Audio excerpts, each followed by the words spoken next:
Friends, welcome back to genius approach. मैं हूं सुप्रिया गुप्ता और आपके साथ लेके आई हूं यूपी टेट के पीवाईक्यू। ओके, जो प्रीवियस ईयर क्वेश्चंस है मैथमेटिक्स के उसे हम यहाँ पे डिस्कशन करेंगे। पेपर 1 एंड पेपर 2 के आपको दोनों के क्वेश्चंस को डिटेल में एक्सप्लेन करके समझाया जाएगा। ओके एंड यस, आप क्वेश्चन पेपर के पीडीएफ को भी डाउनलोड कर सकते हैं। डिस्क्रिप्शन बॉक्स में आपको इसका लिंक मिल जाएगा एंड सॉल्यूशंस का भी आपको फुल्ली यहाँ पे पीडीएफ प्रोवाइड होगा। ओके, तो ये रहा मेरे बारे में कुछ यूजफुल इन्फॉर्मेशन। आप चाहो तो इसे यहाँ पे देख सकते हैं। एंड यस, ये रही चैनल के बारे में कुछ यूजफुल इन्फॉर्मेशन जो कि आपके लिए काफी हेल्पफुल रहेंगी। तो आइए स्टार्ट करते हैं आज का हमारा क्वेश्चन पेपर। ओके फ्रेंड्स, तो आइए स्टार्ट करते हैं यूपी टेट का क्वेश्चन पेपर 1 2013 का। अभी तक हमने इसके 15 क्वेश्चन ऑलरेडी डिस्कशन कर लिए हैं। अब हमें 15 आज और यहाँ पर डिस्कशन करना है। ओके, तो आइए स्टार्ट करते हैं। क्वेश्चन नंबर 106 लिखा हुआ है, बट आप समझ सकते हैं ये आपका क्वेश्चन नंबर आपका हो गया 16। ठीक है, 15 हमने वहां पर डिस्कशन कर लिए थे। ओवरऑल 30 क्वेश्चन आपके आते हैं यूपी टेट में मैथमेटिक्स के। ओके, ना क्वेश्चन क्या है आपका, the average age of a family of 5 members is 20 years. ठीक है, देखिए एवरेज एज आपसे कह रहा है। ओके, जिसमें 5 मेंबर्स है, फैमिली में कितने लोग हैं, 5 लोग हैं, उनका एवरेज एज आपका आ रहा है 20 ईयर्स। तो आपसे कह रहे हैं the youngest member is 10 years old. जो यंगेस्ट जो सबसे छोटा मेंबर है वो कितना है, वो आपका 10 ईयर्स ओल्ड है। What was the average age of the family when the youngest member was born? आपसे कह रहा है कि जो पूरा वहां का फैमिली है उसका एवरेज एज, उसका औसत आयु क्या होगा जब वो जो यंगेस्ट मेंबर था वो बॉर्न हुआ था। तो क्या करेंगे, देखिए जो दिया सबसे पहले उसे लिखिए। पहले देखिए क्या लिखा है, द एवरेज एज। अगर आप यहाँ पे देखेंगे तो देखिए एवरेज आपका क्या होता है, एवरेज का मतलब होता है सम ऑफ ऑल। ठीक है, sum of all upon number of member. ठीक है, आप लगा सकते हैं सम ऑफ मेंबर्स, ठीक है, sum of all ages of member and then number of members. ठीक, अब यहाँ पे अगर ध्यान से देखेंगे एवरेज कितना दिया हुआ था, एवरेज आपको दिया है 20, और यहाँ पे जो सम आ जाएगा सारे जो मेंबर्स हैं जिनका सबका उम्र का, और यहाँ पे आप लिखेंगे कितना, 5, क्योंकि देखिए नंबर ऑफ जो सदस्य थे वो परिवार में 5 थे। अब आप क्रॉस मल्टीप्लाई कर दोगे तो देखिए आपको मिल जाएगा sum of all ages of family members कितना आ जाएगा, 100 आ जाएगा। ठीक है, तो ये क्या आपको मिला, ये आपको मिला कि पूरे जो फैमिली में जो सदस्य थे 5, उन सबका आयु का जोड़ 100 है। अब आपसे कह रहा है कि देखिए हुआ क्या, यहाँ पे 20 साल का सॉरी जो 10 साल का जो बच्चा था उसके बारे में बात हुई। आपसे कह रहे हैं जब वो छोटे में बॉर्न हुआ था तो कितना एज होगा। तो अगर आप देखेंगे यहाँ पे, देखिए जो बच्चा जब बॉर्न हुआ, ठीक है, तो आप देखेंगे वो 10 साल का है, तो 10 साल पीछे जब आप जाएंगे और 10 साल पहले क्या होगा, ये जो 5 लोग थे इनकी भी तो 10-10 आयु जो है कम हो जाएगी। तो हम यहाँ पे क्या लिखेंगे कि जो आपका 10 साल पहले, ठीक है, तो लिखेंगे बिफोर 10 ईयर्स। 10 ईयर्स में क्यों लिख रही हूँ, क्योंकि आपसे क्वेश्चन पूछा है कि जब वह बच्चा जन्म लिया था तब का आपको औसत आयु बताना है। तो देखिए बिफोर 10 ईयर्स आप क्या लिखेंगे, 10 गुणे 5, मतलब जो 5 लोग थे उनका 50 आयु यहाँ पे कम हो जाएगा। तो आप क्या लिखोगे कि देखिए 100 आपको यहाँ पे क्या मिल जाएगा, 100 जो आपको नया यहाँ पे मिलेगा, न्यू जो एज मिल जाएगी सबकी, वो कितनी मिल जाएगी, 100 में से 50 घटा देंगे, कितना आ गया, 50। लेकिन आपसे पूछा क्या, आपसे पूछा गया यहाँ पे एवरेज। तो एवरेज कितना हो जाएगा आपका, एवरेज जाएगा आपका 50, मतलब जो टोटल है और 5 लोग, कितना आ गया, 10 लोग। इसका मतलब जब 10 साल पहले की हम बात कर रहे हैं तो जो बच्चों की यहाँ पे जो जितने भी परिवार के सदस्य थे जो कि औसत आयु आएगी वो आपकी आ जाएगी 10 वर्ष। ठीक है, तो इस हिसाब से आपका इस प्रश्न का पहला उत्तर सही हो जाएगा। ओके, सो आइए मूव करते हैं नेक्स्ट क्वेश्चन पे। नेक्स्ट क्वेश्चन आपका यहाँ पे, if the circumference of a circle is increased from 4 pi to 8 pi then the area is. ठीक है, आपसे क्या कह रहा है कि अगर किसी भी वृत्त का जो परिधि है अगर उसको बढ़ा दी जाता है 4 पाई से 8 पाई में, तो आपसे पूछ रहे हैं उसका क्षेत्रफल पे क्या असर पड़ेगा। ठीक है, तो देखिए सबसे पहली बात, सर्कमफ्रेंस क्या होता है सर्कल का, या फिर आप कहेंगे परिधि क्या होता है। ठीक है, तो ये आपका हो जाता है 2 पाई आर। अब देखिए अकॉर्डिंग टू क्वेश्चन आपसे क्या कह रहा है, पहला केस बता रहा है कि 4 पाई से 8 पाई हो गया, तो हम लिख सकते हैं 2 पाई R1 इज इक्वल टू 4 पाई। ये पहला केस बता रही हूँ, तो इससे हम क्या निकाल लेंगे, देखिए पाई पाई कट जाएगा, आपको यहाँ पे R1 कितना मिल जाएगा, 2। ठीक है, मतलब पहला रेडियस आपका R1 2 था पहले। उसके बाद क्या हुआ सेकंड केस में यहाँ पे कि 2 पाई R2 जो है बढ़ के कितना हो गया, 8 पाई में कन्वर्ट हो गया ना सर्कमफ्रेंस का।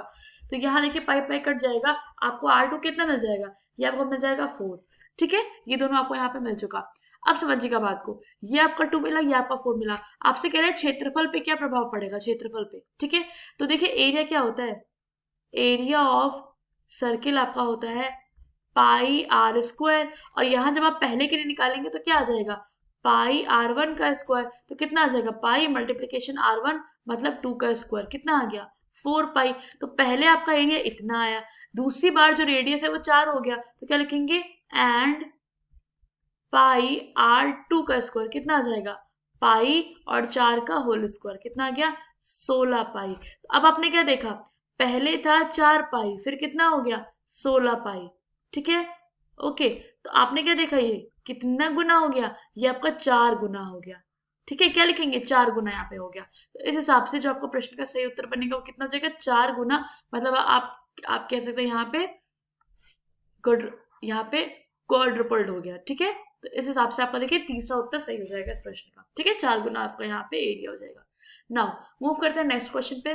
नेक्स्ट क्वेश्चन आपसे कह रहा है if the mean of the first n natural number, ठीक है, मीन की बात कर रहा है, जो पहले n नेचुरल नंबर होते हैं उसका मीन कितना दिया हुआ है 15। तो आपसे कह रहा है then the value of n क्या होगा, ठीक है।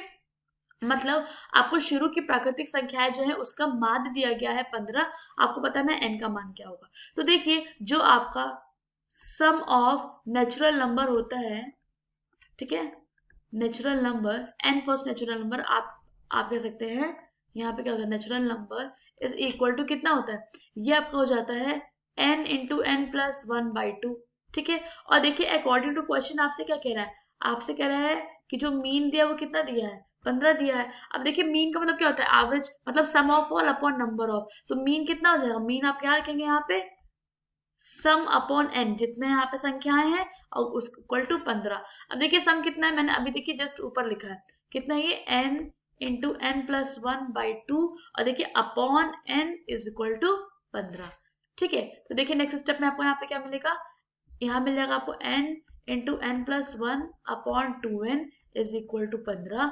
देखिए n आपको कट जाएगा और यहाँ से आपको वैल्यू कितनी मिलेगी, n plus 1 is equal to 30, ठीक है। तो देखिए 15 गुणे कितना जगह दूनी 30 हो जाएगा, तो n कितना मिल गया आपको 30 माइनस 1 दैट इज 29, और ये जगह इसका आपका प्रश्न का सही उत्तर, ठीक है। तो आप देख सकते हैं जो आपका वैल्यू ऑफ n मिला है वो आपको कितना मिल गया 29, तो दैट इज फोर्थ ऑप्शन आपका यहाँ पे इस प्रश्न का सही उत्तर बन जाएगा, ठीक है। तो आइए मूव करते हैं नेक्स्ट क्वेश्चन पे। नेक्स्ट क्वेश्चन है आपका find the angle which is equal to its complement. आपसे क्या कह रहा है कि वो कोण निकालिए जो कि इसका कोटि पूरक के बराबर हो, ठीक है। तो क्या लिखेंगे यहाँ पे, देखिए सबसे पहले हम यहाँ पे लिख देंगे कि let the angle be x, मान लिया कि वो एंगल आपका एक्स है। अब देखिए क्वेश्चन के अकॉर्डिंग आपसे क्या कह रहा है कि ये जो एंगल है ये अपने कोटि पूरक के बराबर है। कोटि पूरक का सेंस क्या हो गया कि यह 90 डिग्री माइनस एक्स के बराबर है, ठीक है।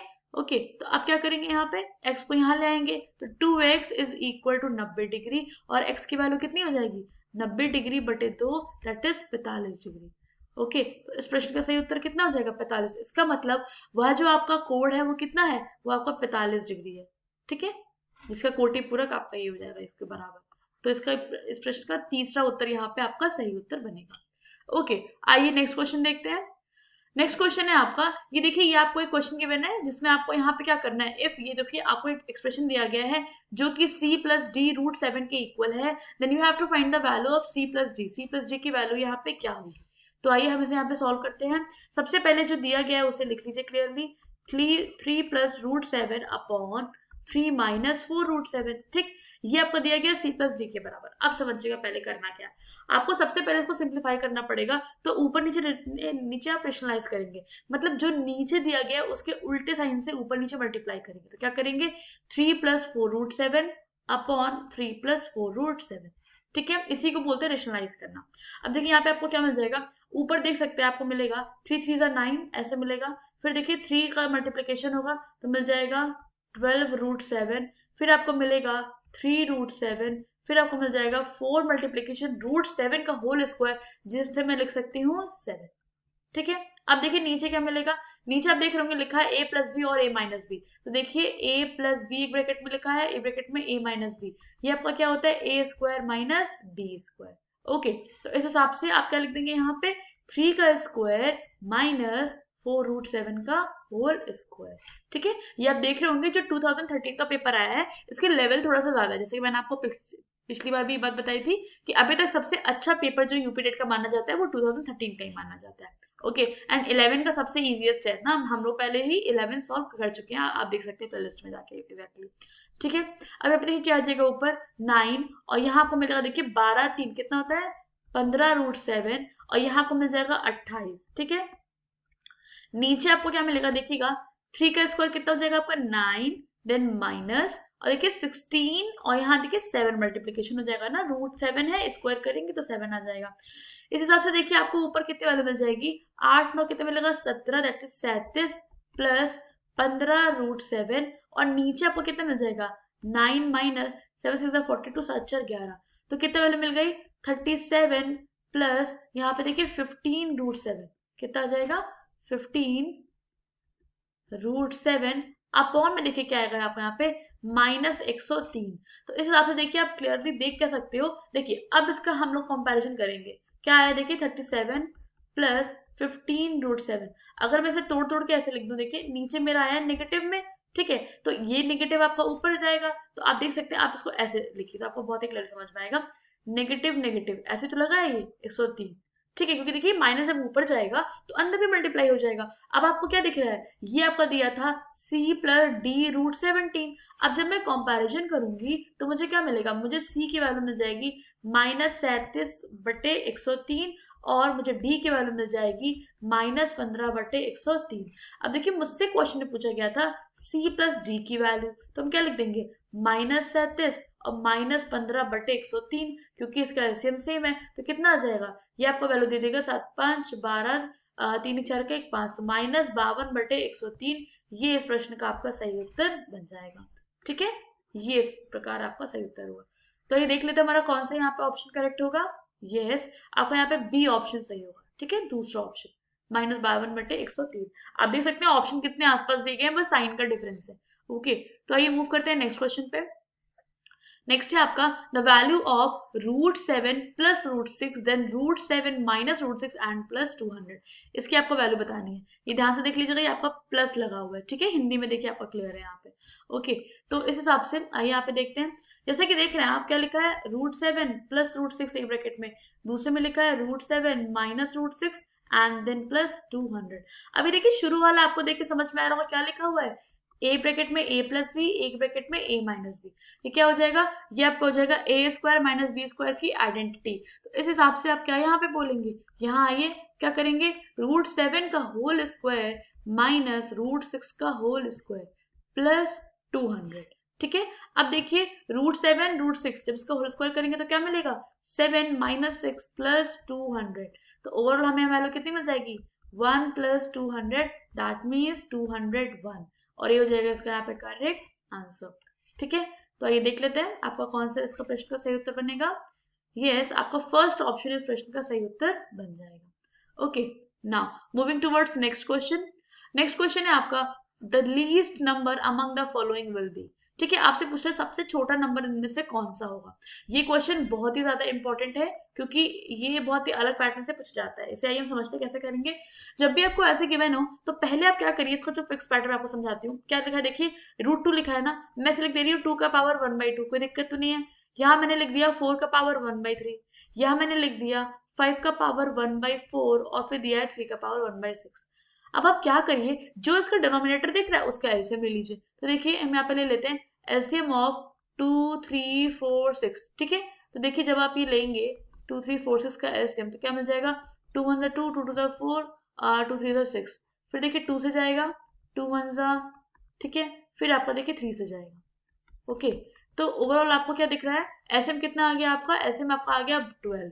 ठीक है, ये आपको एलसीएम मिला। अब क्या करिए, जो एलसीएम ऑब्टेन्ड हुआ है उससे इसको सबके पावर्स को मल्टीप्लाई कर दीजिए। तो कैसे करेंगे देखिए 2 का पावर कितना लिखा है 1/2, जब मैं 12 से मल्टीप्लाई करूंगी फिर ऐसे ही इसको भी कर दूंगी। देखिए 1/3 मल्टीप्लाई 12, फिर 5 का पावर 1/4 मल्टीप्लाई 12, फिर 3 का पावर 1/6 मल्टीप्लाई 12।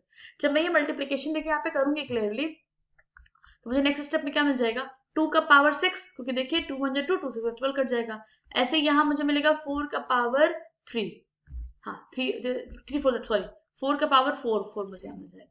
ठीक है, ऐसे ही मुझे नेक्स्ट क्या मिलेगा, 5 का पावर 3, फिर मुझे मिल जाएगा 3 का पावर 2, इतना मुझे मिल गया। अब देखिए मैं सबको आइए सिंप्लीफाई कर लेती हूँ। 2 का पावर 6 कितना होता है आपका, 64 हो जाता है। ये आपको जाएगा 4 का पावर 4 कितना हो जाएगा, 256। ठीक है, फिर मुझे मिलेगा 125 और एट लास्ट मुझे मिलेगा 9। अब आपको खुद दिख रहा होगा कि सबसे छोटा कौन सा है, आराम से देख सकते हैं आप, 9 जो है वो सबसे छोटा नंबर है। और जब आपसे क्वेश्चन में पूछा गया है तो वो तो इस टर्म में पूछा गया है, तो क्या बता देंगे, 9 कहाँ से आपको मिला, 3 के पावर 1/6 से। सबसे स्मॉलेस्ट नंबर क्या हो जाएगा, least number, fourth option, that is 3 का पावर 1/6 इज द लीस्ट। ठीक है, इस तरीके से हम यहाँ पे करेंगे। आइए मूव करते हैं नेक्स्ट क्वेश्चन पे। नेक्स्ट क्वेश्चन आपका है, इफ द नंबर दिस, देखिए आपको नंबर गिवन है, ये पूछ रहा है इज डिविजिबल बाय 3, अगर ये डिविजिबल है 3 से तो the largest digit at the place क्या होगा। ठीक है, यहाँ पर लार्जेस्ट डिजिट क्या आएगा, तो यहाँ पे देखिए सबसे पहले एज्यूम कर लेते हैं x को, 5 1 3 2 4 1 6 एंड देन x, जो मुझे निकालना है क्वेश्चन में, मैंने वहां पे x कर लिया। अब आपसे कह रहा है अगर ये नंबर आपका 3 से विभाजित हो रहा है, आपको ये बताना है x में मैं ऐसा बड़ा डिजिट क्या रख दूं कि यहाँ पे मेरी बात बन जाए। ठीक है, तो आइए यहाँ पे करते हैं। सबसे पहले आपको पता होना चाहिए इस क्वेश्चन को करने के लिए डिविजिबिलिटी रूल। तो देखिए 3 का डिविजिबिलिटी रूल आपसे क्या कहता है कि अगर मैं सारे संख्याओं का योग कर दूं, सबका सम कर दूं, तो वो संख्या 3 के टेबल में आनी चाहिए। तो देखिए अगर मैं सबको यहाँ पे जोड़ती हूँ तो कितना जगह, देखिए 5 + 1 कितना आ गया 6, देन 3 2 5, देन 4 1 5, ठीक है, फिर +6 + x। देखिए इसको जोड़ने में मुझे क्या मिल रहा है, 6 5 11, 11 5 आपका कितना आ गया 16, 16 6 22, तो 22 + x। अब आप ये सोचिए, अब आप ऑप्शन पे आ जाइए। ठीक है, हम ऑप्शन में से ऐसा कौन सा नंबर उठाएं कि उसको जोड़ने के बाद मेरा 3 से विभाजित हो। तो देखिए अगर मैं पहला चेक करूं, पहला क्या दिया है 8, ये ऑप्शन क्या दिया है 8, तो देखिए 22 + 8 कितना होता है, ये होता है 30। हाँ, तो मेरी पहले में ही बात बन गई, जो 30 है वो 3 से विभाजित होता है, इसका मतलब जो इसका प्रश्न का सही उत्तर बनेगा वो क्या बन जाएगा आपका ए ऑप्शन। ऐसे आप देखिए दूसरा चेक कर सकते हैं, क्या लिखा है 6, जब आप 22 में 6 जोड़ेंगे तो कितना आएगा 28, 28 आपके 3 से कटता नहीं है, तो ये गलत हो जाएगा। ऐसे ही आप 22 में 7 जोड़ेंगे 29, वो भी नहीं कटता है, 22 में 9 जोड़ेंगे 31, वो भी नहीं कटेगा। तो इस हिसाब से आपका ए ऑप्शन सही हो जाएगा। ठीक है, 8 आ जाएगा इसका आंसर। ओके, तो ये सब क्वेश्चन आप देख रहे होंगे, ये वाले क्वेश्चन काफी इजी बनाए गए हैं, है कि नहीं। ठीक है, तो आइए मूव करते हैं नेक्स्ट क्वेश्चन पे। नेक्स्ट है आपका, 2 natural numbers are in the ratio 6:11। आपसे कह रहा है 2 नेचुरल नंबर है जिनका रेशियो में ऐसे है, और आपसे कह रहा है जो उसका एलसीएम है वो ये आपको दिया है, आपको बताना है एचसीएफ कितना होगा। ठीक है, तो आइए समझते हैं प्रश्न को। देखिए जब भी आपको 2 नंबर्स दिए हो रेशियो में, देखिए जो फर्स्ट नंबर है और जो सेकेंड नंबर है, फर्स्ट का रेशियो देखिए 6x कर लीजिए, सेकेंड का क्या कर लीजिए 11x। अब आप अगर ध्यान से देखिए तो अगर मैं इसमें ये बात करूं कि बताइए इसमें एलसीएम क्या होगा, एलसीएम का सेंस क्या होता है, दोनों नंबर लिख लीजिए, 6 × 11, और जो कॉमन दोनों में कॉमन क्या है x, यही तो इसका एलसीएम होगा। सबसे इजी वे मैं आपको बता रही हूँ करने का, पहले वो जो नंबर्स रेशियो में गिवन है उसे x के फॉर्म में लिख लीजिए। ठीक, उसके बाद आपने क्या करा, एलसीएम उसका लिखा 6 × 11 × x। अब आपको दिख रहा है ना इसका एचसीएफ है क्या, x है। क्यों, क्योंकि एचसीएफ का सेंस क्या होता है, जो कॉमन आ रहा हो, कॉमन क्या आ रहा है, x ही तो आ रहा है। ठीक है, इसका मतलब आपको कहीं ना कहीं x ही तो निकाल के जाना है। अब आइए एसएम देखिए प्रश्न में दिया हुआ था, एसएम कितना है आपका 462, लिख लीजिए यहाँ पे, और ये आपका कितना आ जाएगा 66 × x। तो अगर मैं यहाँ पे देखिए x निकाल दूं, सो x की वैल्यू कितनी आ जाएगी 462/66। अब देखिए ये 66 1 था, 66 7 था, या ये कट चुका है, तो आप क्या देख रहे हैं x की वैल्यू कितनी आ गई 7 आ गई, और यही इस प्रश्न का सही उत्तर बन गया। ठीक है, इसका मतलब जो x7 आया है यही आपका क्या है, यही आपका HCF है, जो कि कितना आपको मिल गया 7 मिल गया। ठीक है, तो देखिए इस क्वेश्चन का सही आंसर क्या हो जाएगा, चौथा, दैट इज 7। ओके, तो जब भी रेशियो में दिया होगा तो आप इस वे से करेंगे तो बहुत इजीली आपका हो जाएगा। ठीक है, आइए मूव करते हैं नेक्स्ट क्वेश्चन पे। नेक्स्ट क्वेश्चन है, the sum and the difference of ages of 2 brothers. ठीक है, जो सम है और जो डिफरेंस है 2 भाइयों का आपको दिया गया है, वो क्या है, एक प्राइम नंबर होगा। ठीक है, मतलब आपका क्या हो जाएगा, यहाँ पे वो जो नंबर आपको दिया गया वो प्राइम है। तो अब आपसे कह रहा है कि if the age of the elder one is 23, अगर बड़े वाले का जो उम्र है वो 23 साल है, तो आपको बताना है कि छोटे वाले का उम्र क्या होगा। ठीक है, अब देखिए ये क्वेश्चन सबसे बेहतरीन नहीं है कि आप ऑप्शन के थ्रू करें तो जल्द समझ में आ जाएगा। देखिए बड़े वाले का एज कितना है 23, 23 में छोटे वाले का जब मैं उम्र जोड़ूंगी तो मुझे एक प्राइम नंबर मिलना चाहिए। ये क्वेश्चन में दिया है, मैंने कह रही हूँ, खुद ही क्वेश्चन में बोला है। ठीक है, दूसरा केस क्या कह रहा है, जब ऐसे 23 साल में जो बड़ा वाला भाई है इसमें से जब मैं घटा दूंगी छोटे वाले का उम्र, तो फिर से मुझे क्या मिलना चाहिए, प्राइम नंबर मिलना चाहिए। अब आप ये सोचो ऑप्शन में से ऐसा कौन सा नंबर उठा लूं कि मेरा दोनों केस सेटिस्फाई हो जाए। तो देखिए पहला क्या दिया है, पहला दिया है 8 साल। तो देखिए जैसे ही मैं यहाँ पे पहले केस के लिए क्या रखूंगी, 8 रखूंगी, ठीक है। तो 23 8 कितना होता है, 31। हाँ भाई ये प्राइम नंबर है।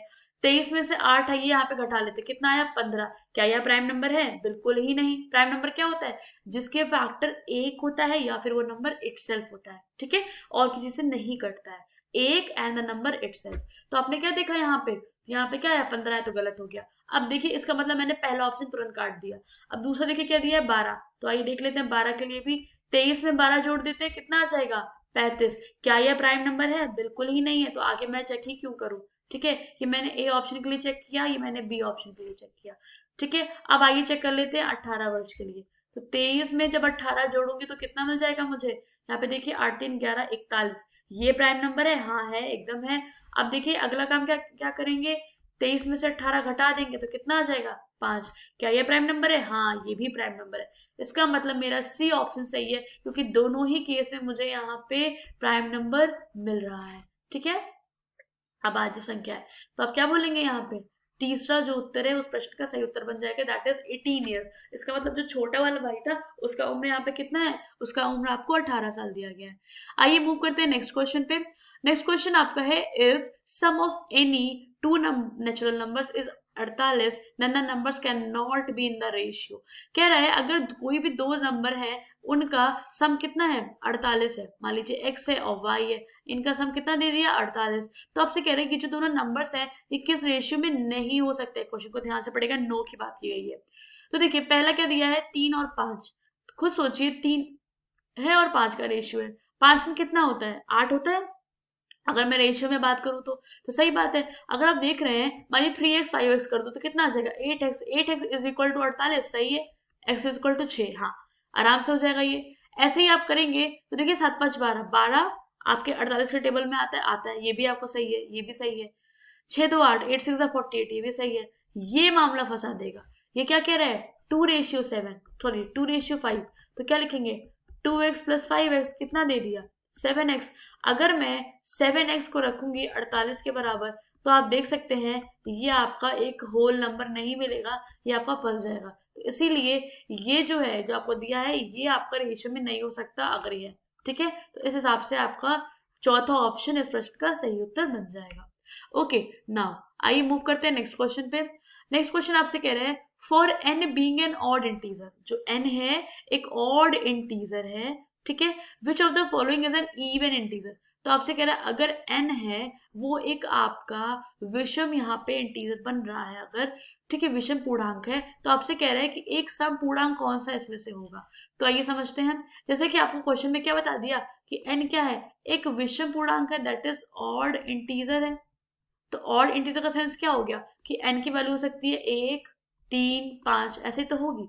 अब आइए मैं रख के देख लेती हूँ। देखिए मैं एक यहाँ पे नहीं लेती हूँ कि देखिए पहला टर्म नेगेटिव कर देगा, तो मैं एक यहाँ पे ना लेके 3 सीधे लेती हूँ, ठीक है। तो क्या लिखेंगे, for n is equal to 3। जब n को 3 रखूंगी तो देखिए आइए सारे ऑप्शन में रख के चेक करते हैं। पहला ऑप्शन क्या बन जाएगा, देखिए 3n माइनस 8, तो रख लेते हैं 3 मल्टीप्लीकेशन 3 माइनस 8, क्या दे देगा ये मुझे, 9 माइनस 8। ये बताइए जो आपको एक मिला यहाँ पे, क्या ये आपका इवन है, जैसा कि आपसे कहा ना सम पूर्णांक होना चाहिए, बिल्कुल नहीं है। बी देखिए, बी आपको क्या दिया है, 5n स्क्वायर प्लस 4। तो देखिए फिर से हम यहाँ पे रख लेंगे, तो 5 मल्टीप्लीकेशन 3 का स्क्वायर प्लस 4 कितना दे देगा, 5 मल्टीप्लीकेशन 9 प्लस 4, 9 5 45 प्लस 4 कितना आ गया, 49। क्या यह आपका है, बिल्कुल नहीं, ये भी आपका सम नहीं है पूर्णांक, ये भी सम नहीं है, तो यह दोनों आपके गलत हो जाएंगे। अब आइए तीसरा दिया है 3n स्क्वायर प्लस 5, इसमें देख के रख के आइए देख लेते हैं। 3 मल्टीप्लीकेशन 3 स्क्वायर प्लस 5 क्या दे देगा, 3 मल्टीप्लीकेशन 9 प्लस 5 कितना आ जाएगा, 27 प्लस 5, ये आपको कितना दे दिया, 32। अब 32 आपका क्या है, हाँ यह आपका इवन पूर्णांक है, एकदम सही है यार, ठीक है, इवन आपका संपूर्णांक बन जाएगा। और देखिए जो आपको चौथा दिया था 4n स्क्वायर प्लस 5, यह आपका नहीं होगा, क्योंकि जब एक ऑप्शन हमें सही मिल चुका है तो जाहिर सी बात है ना, एक ही तो सही होना है, इसमें मल्टीपल तो हो नहीं सकते सही। तो 4 इंटू 9 प्लस 5 कितना आ जाएगा, 36 प्लस 5 41। 41 आपका है सम, बिल्कुल नहीं है। ठीक है, तो इस हिसाब से आप देख सकते हैं आपका इस प्रश्न का कौन सा उत्तर सही बन जाएगा, सी। ठीक है, इसमें आपसे ये कहा ही गया था, आपको एन बता दिया गया था और आपको ये बताना था कि इसमें से कौन सा इवन पूर्णांक होगा। आइए मूव करते हैं नेक्स्ट क्वेश्चन पे। नेक्स्ट क्वेश्चन आपका है, Kajol reads 1/3 part of a book in 1 घंटा। 1 घंटे में वो किसी बुक का 1/3 हिस्सा पढ़ लेती है। अब आपसे कह रहा है शी रीड्स दिस बुक, उसने इस बुक को, पूरी बुक को कितने घंटे में पढ़ लिया, 1/5 आवर में। तो आपसे कह रहा है how much part of this book remain. अच्छा, अभी भी बुक का पन्ना बचा हुआ है पढ़ने को, लेकिन उसने लगातार कितना पढ़ा, 2 और 1 सही 5 घंटा। तो देखिए सबसे पहले हम क्या लिखेंगे ऐसे कि इन 1 आवर, देखिए 1 घंटे में वो 1/3 पार्ट पढ़ लेती है। ठीक है, इतना हिस्सा पढ़ लेती है। तो ये आप सोचिए 2 सही 1/5 घंटा, 2 सही 1/5 आवर, या फिर मैं इसे अगर लिख दूं और 5 to 10 11/5 आवर में कितना पढ़ लेगी, 11/3 गुणे 1/5। तो कितना पढ़ लेगी, ये आपका पढ़ लेगी 11/15 हिस्सा जो है यह पढ़ लेगी। अब आपसे कह रहे हैं बचा कितना, तो ये सोचिए आप जो पूरा है, देखिए लेफ्ट लिख दूंगा मैं, लेफ्ट बुक पेजेस, कितना बुक पेजेस का लेफ्ट रहेगा, पूरा कितना होगा, देखिए पूरा मानेंगे 1। ठीक है, किसी भी चीज के लिए पूरा हम जो फ्रैक्शन मानते हैं वो 1 हो जाता है। 1 में से उतने 11/15 हिस्सा पढ़ लिया है, तो कितना बच जाएगा, देखिए कर लेते हैं, 15 - 11 और 15, तो ये आपको कितना दे देगा, ये आपको वैल्यू दे देगा 4/15, और ये उस प्रश्न का सही उत्तर बन जाएगा। इसका मतलब जो बुक का हिस्सा बचा है वो कितना बचा है, वो आपका 4/15 हिस्सा बचा है, जो कि काजोल को पढ़ना है। ठीक है, तो इस प्रश्न का तीसरा उत्तर सही बन जाएगा। ओके, ये आपको यहाँ पे ध्यान रखना है, इसने कहा क्या था। ठीक, आइए देखते हैं नेक्स्ट प्रश्न पे। ये आपका सेकंड लास्ट क्वेश्चन है इसका।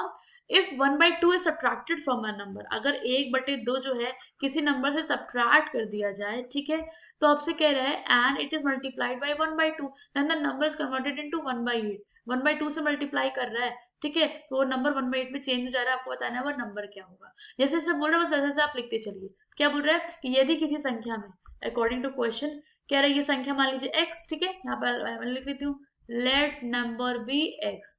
ठीक, तो क्वेश्चन के अकॉर्डिंग क्या कह रहा है, अगर x में से 1/2 घटा दिया जाता है और 1/2 गुणा कर दिया जाता है, तो वह 1/8 में परिवर्तित हो जाता है। बस जैसा मैंने कहा वैसे लिख लिया।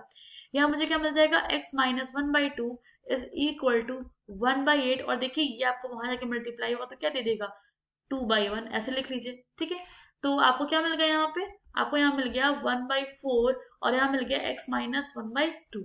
ठीक है, इस अकॉर्डिंग आप देख सकते हैं आपको x की वैल्यू कितनी मिल जाएगी, 1/4 प्लस 1/2। ठीक है, अब देखिए जब मैं इसका एलसीएम लूंगी यहाँ पे तो 4 रहेगा, यहाँ मुझे मिल जाएगा 2। ठीक है, ऊपर नीचे 2 से मल्टीप्लाई कर देंगे तो कितने मुझे मिल गया, 3/4 इसका सही आंसर हो गया x की वैल्यू। ठीक है, इसका मतलब क्या हुआ कि वो जो संख्या है वो आपका 3/4 है। ओके, तो आइए देख लेते हैं कौन सा उत्तर सही बना, या आपका ये पहला उत्तर यहाँ पे इस प्रश्न का सही उत्तर बन जाएगा। Now moving towards next question. The sum of 2 digit of a number consisting of 2 digit is 9। मतलब कोई 2 डिजिट की संख्या है, उसका जो दोनों का डिजिट जोड़ा जा रहा है, अंक उसके जोड़ने पे 9 बन रहा है। आपसे कह रहा है अगर 27 में जोड़ दिया जाए उस नंबर में, then the digits are reversed, तो वो डिजिट क्या हो जा रही है, रिवर्स हो जा रही है। तो आपसे कह रहा है वो नंबर क्या होगा। तो देखिए इस प्रश्न को करने के लिए सबसे पहले जो क्वेश्चन देते हैं वही देखिए। आपसे कह रहा है दो संख्याओं का योग कितना है, 9। आइए देख लेते हैं, ऑप्शन के थ्रू करते हैं। पहला कह दिया 5 4 9, 7 2 9, 6 3 9। बहुत चालाक है, ऑप्शन भी ऐसा दिया है कि सबके सब 9 ही जोड़ रहे हैं। अब देखिए आगे काम क्या कह रहे हैं कि अगर 27 जोड़ दूं तो वो नंबर रिवर्स हो जाएगा। तो देखिए पहले वाले में आइए जोड़ते हैं, 54 है, इसमें मैं 27 जोड़ती हूँ, देखिए मुझे क्या मिल रहा है, 7 6 11, 5 2 7 का 1 8 81। क्या ये 54 का रिवर्स हो रहा है, बिल्कुल नहीं। बी ऑप्शन देख लीजिए, 27 27 में 27 जोड़ेंगे तो कितना आ जाएगा, 54। ये भी रिवर्स हो रहा है, बिल्कुल ही नहीं। 63, इसमें जब मैं 27 जोड़ूंगी तो देखिए मुझे क्या मिल जाएगा, 7 3 10, 6 2 8 का 1 9, 90, बिल्कुल नहीं, ये भी नहीं हो रहा है रिवर्स। फिर दिया है 36, 36 में जब मैं 27 जोड़ूंगी तो देखिए मुझे यहाँ पे क्या ऑप्शन मिल जाएगा, 6 7 13, 3 2 5 का 1 6। हाँ, ये आपका सही बना। क्यों मैंने ऐसे बोला, देखिए दिया क्या था 36, 27 जोड़ने के बाद क्या हो गया, ये नंबर पलट गया। देखिए ना 36 को रिवर्स जब करोगे, 36 का रिवर्स क्या हो जाएगा, 63 हो जाएगा। और ये कब मिल रहा है? जब मैं 27 इसमें जोड़ रही हूँ, चौथे वाले ऑप्शन में। तो इस वजह से मेरा जो है प्रश्न का डी ऑप्शन सही होगा। तो देखिए हमने बिना ही कैलकुलेशन के कितनी जल्दी इस क्वेश्चन को निकाल लिया। ठीक है, जब भी ये क्वेश्चन आपका आए, क्योंकि आप कंपटीशन एग्जाम दे रहे हो ना, आप रिटन नहीं दे रहे हो कि आपको पूरा वहां पे प्रूव करके दिखाना है कैसे क्या आ रहा है। ठीक है, आप शॉर्टकट यूज करेंगे, आप हमेशा ऑप्शन के थ्रू जाएंगे, आपका टाइम सेव होगा और आप जल्दी ही क्वेश्चन कर सकेंगे। ओके, तो देखिए हमने ओवरऑल यहाँ के 2013 का भी पूरी तरीके से पेपर सॉल्व कर लिया है। लास्ट क्लास में हमने 15 क्वेश्चन किए थे, आज मैंने 15 कंप्लीट कर लिए हैं। ओके फ्रेंड्स, तो होप्स आपको सारे क्वेश्चन प्रॉपरली क्लियर हुए होंगे, हर एक एक्सप्लेनेशन आपको क्लियर समझ में आया होगा। ओके और अगर आपको वीडियो अच्छा लगा हो तो अपने फ्रेंड्स में जरूर शेयर करें, क्योंकि पेपर्स की सबको ही नीड होती है and it will be very helpful. Okay and channel को सब्सक्राइब करना बिल्कुल ना भूलें, बेल आइकन जरूर प्रेस कर लें ताकि आपको रेगुलर नोटिफिकेशंस मिलते रहे। ठीक है, और नेक्स्ट सीरीज में हम ऐसे ही अदर पेपर्स को भी डिस्कशन करते रहेंगे। साथ साथ अगर आपको इसका पीडीएफ चाहिए हो तो आपको डिस्क्रिप्शन बॉक्स में इसका लिंक मिल जाएगा, आप वहां से पीडीएफ डाउनलोड कर सकते हैं पूरे के पूरे सॉल्यूशंस के भी, और प्रीवियस ईयर पेपर भी आपको वहां पे मिल जाएगा जो भी मैं यहाँ पे सॉल्व करा रही हूँ। ठीक है, और आप टेलीग्राम पे, फेसबुक पे एंड इंस्टा पे भी मुझे फॉलो कर सकते हैं, लिंक आपको इन सबका डिस्क्रिप्शन बॉक्स में क्लियरली मिल जाएगा। Okay so thank you guys, thanks for watching. अगर आपका कोई भी डाउट्स हो, कोई भी कुछ क्वेरी हो तो आप कमेंट बॉक्स में कमेंट करके पूछ सकते हैं। Okay so thank you guys, thanks for watching.